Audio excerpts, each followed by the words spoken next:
Hi everybody, it's Donaylle from Woosah Holistic Health Coaching, back again to have another conversation with you about all things mental, physical, emotional, and spiritual health. Yesterday, I had a very interesting conversation with you guys dealing with the value of a woman, but I just got off the phone with another girlfriend who saw the video and we just had a conversation about it, which kind of made me want to talk about something that the two of us just discussed together. And she's like, I'm not so sure that people know the difference between being feminine and being ladylike. And I was like, oh, I got to talk about that. I love this topic because so much of my life, I don't even know if I've shared this, but so much of my life I was stuck in my masculine energy. I did not know that at the time, but I definitely was. And it definitely messed up my nervous system and many other health things that came along with messed up nervous system. So, but the thing of it is I was always very feminine in the sense of being ladylike.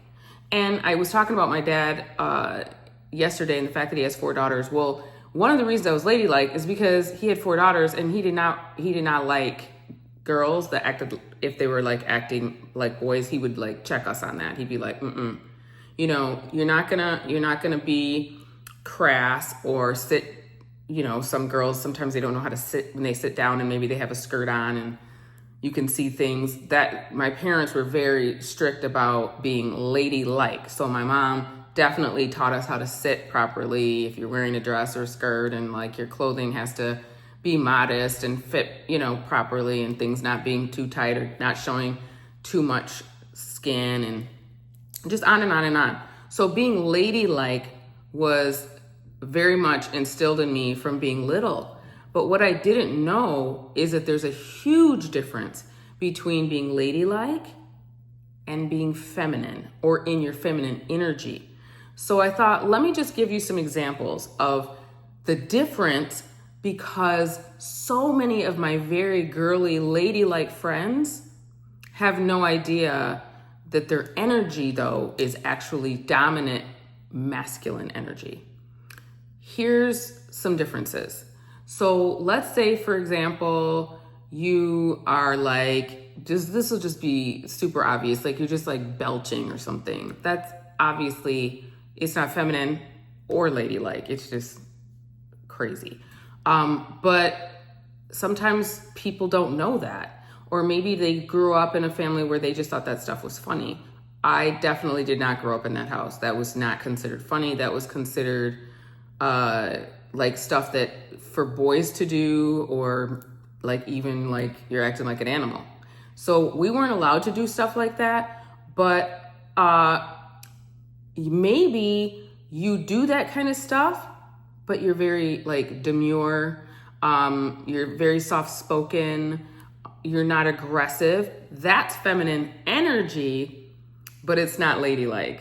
So it's so interesting how many different ways it shows up. So I'm on the phone and my friend, she's like, yeah, when I was growing up, it was all bathroom humor. Like we always talk about like really gross stuff, and that's what our family did for fun. And I was like, are you serious? And she's like, yeah, I didn't know any different. And I was just like, man, we would have never been allowed to do that. So to this day, I get really grossed out, especially like if you're at a dinner table and people are talking about gross stuff and you're trying to eat. I'm like, So that would be an example of something that's completely not ladylike. And so you might be good at that, but then on the other hand, you might be, I don't know, just like super combative. You always want to have the last word. That's masculine energy, which strains the nervous system.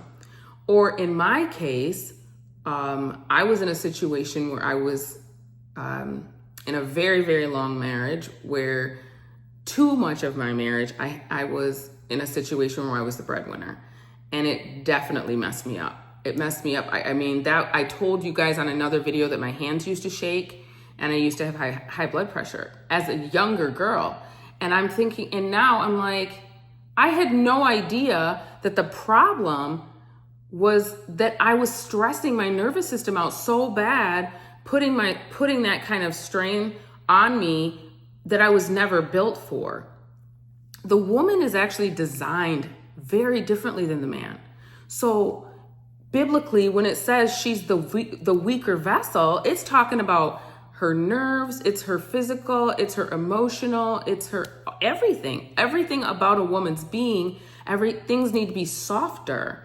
That's why you see men pulling out the chair, opening the car door, standing on the side of the road where the traffic is coming in case something happened and the car jumps up onto the curb, that they wouldn't hit the girl. So fundamentally, men understand she's the prize, or they wouldn't even be doing all of that stuff. But a masculine move might be to refuse it. I can open my own car door. I don't need you like pulling out my chair. But the thing of it, it's not about it. Does he need to do it? It's being a gentleman, and then you receiving it, being a good receiver, is being feminine, being in your feminine energy, letting him obviously pay for dinner if you're going out. Let him be a man, and that's you being in your feminine energy. Now, let's say you're all dolled up, hair's on point, makeup's on point, nails is on point. You're very ladylike, but maybe you just feel like you have to just be talking so much to him. If you're out about your achievements and everything that you've done and everything that you have, or try to make yourself sound super successful, giving away a lot of energy, trying to impress the man, that's masculine energy. I wish I had known this stuff back then, guys. All the things I would do differently. But I didn't know that I was enough just being myself. I didn't have to just grind so hard for so many years and just try to just make up a lot of money to try to make myself valuable. It backfired, by the way. So being feminine means you allow yourself to be taken care of. You allow yourself to be provided for. You allow the man to try to impress you instead of you working so hard to impress him. But that's masculine energy, behavior. So we may be very ladylike. I mean, I'll be very honest with you. The last video that I recorded, I was definitely in my masculine energy because I was so upset after what I had just heard about what's going on in the dating scene these days with these situationships. That hit me different. And I was so protective of my girlfriends who I know have not been treated well in these situations, and potentially even because of it lost their ability to have children because they stayed in things for so long, not understanding how valuable they were. I definitely came off strong. That was masculine energy. And I own it. I watched it back and I was like, ooh, I hope this isn't too strong. I hope people aren't like offended. But I just felt so passionately about it that masculine energy became dominant in that moment.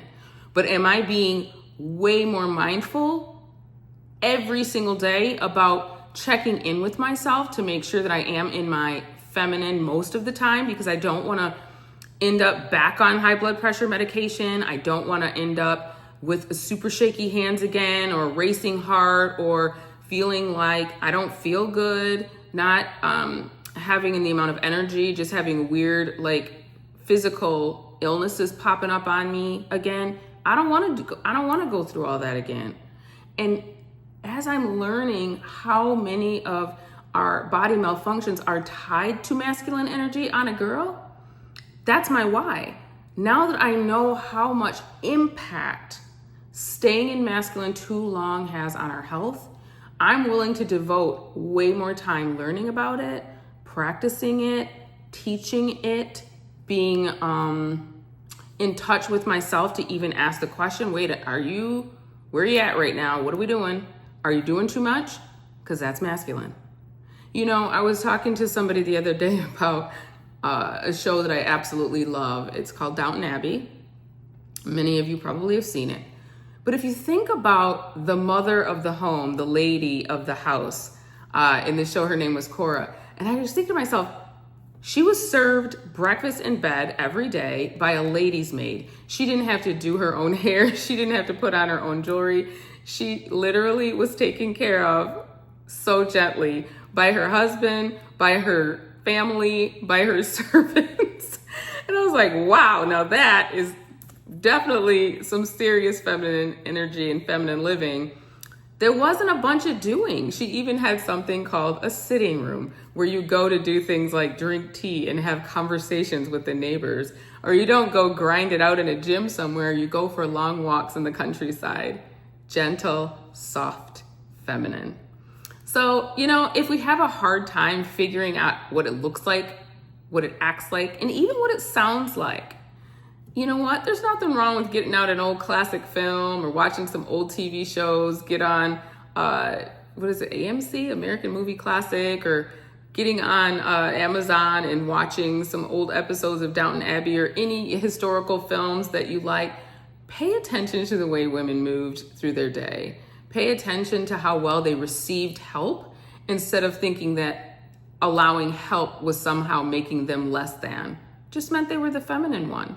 And they were so good with it. They were so good with being in their feminine energy and allowing the man to be a man. And they were so much healthier. They were so much happier. They didn't have messed up nervous systems and all of these weird autoimmune diseases that women today have. They didn't have all that going on. Well, they were in their feminine energy. So yeah, we can look like ladies, but that doesn't mean we're feminine. I am living proof because I was doing all kinds of the stuff that the man is supposed to do, and it burnt me out and it made me sick.